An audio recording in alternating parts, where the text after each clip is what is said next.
atau ada pengagungan yang harus dilakukan kepada seorang nabi. Tapi yang perlu diketahui bahwasannya ta'zim ini bukan menyembah nabi, bukan, atau mengibadahi nabi, bukan.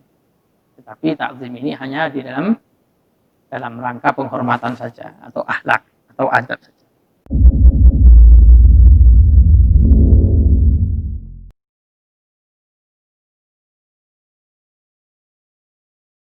Maka sayogianya kita memperlakukan para ulama itu juga sebagaimana kita memperlakukan para nabi. Kemudian ada juga ayat Al-Quran yang lain, ya, masih dalam surat Al-Hujurat. Kalau tadi ada 2, sekarang dalam surat An-Nur ayat 63. Wa qala ta'ala la taj'alu du'a ar-rasuli bainakum ka du'a ba'dikum ba'dha.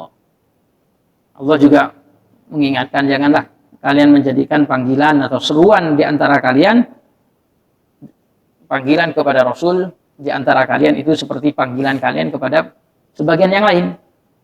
Kalau kita ini memanggil Nabi, itu dilarang oleh Allah, jangan disamakan seperti memanggil temannya. Kita punya kawan namanya, misalnya Bakar, Abu Bakar. Kita panggil ya Abu Bakar, nggak apa-apa. Punya teman namanya Hurairah, dipanggil ya Hurairah, nggak apa-apa. Temannya namanya Anas, ya Anas, nggak apa-apa.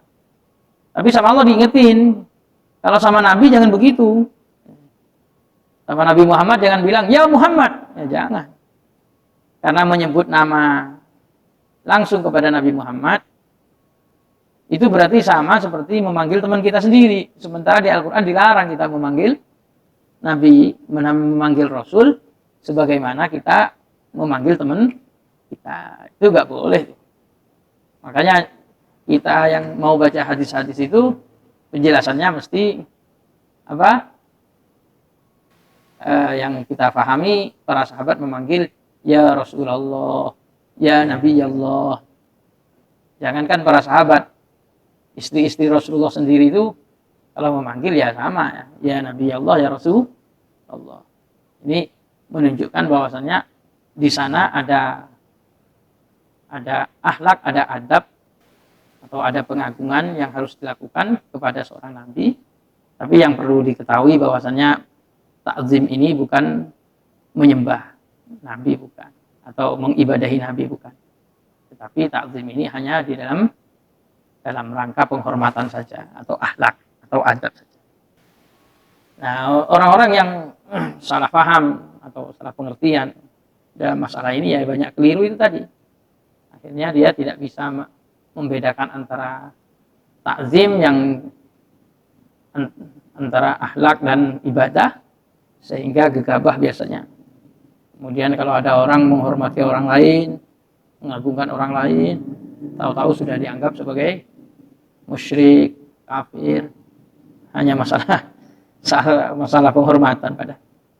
Ini orang seperti ini sebenarnya dia harus ngaji lagi yang teliti, harus belajar lagi yang teliti, sehingga tidak gegabah dia, tidak gegabah di dalam bersikap atau memvonis orang lain dengan kata-kata kafir atau kata-kata syirik itu tadi.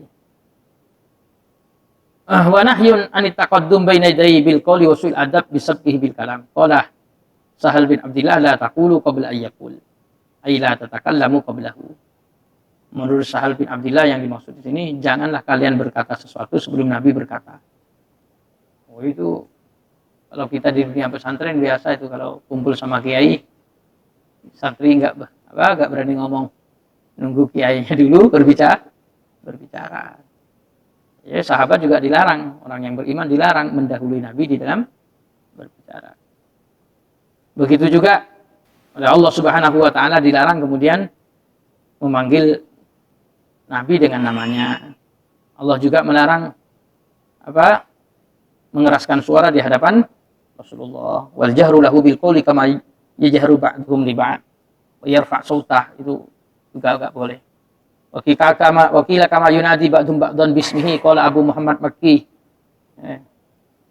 Memanggil dengan namanya langsung itu juga nggak boleh ya Muhammad itu juga dilarang. Makanya nanti ada pembahasan yang lebih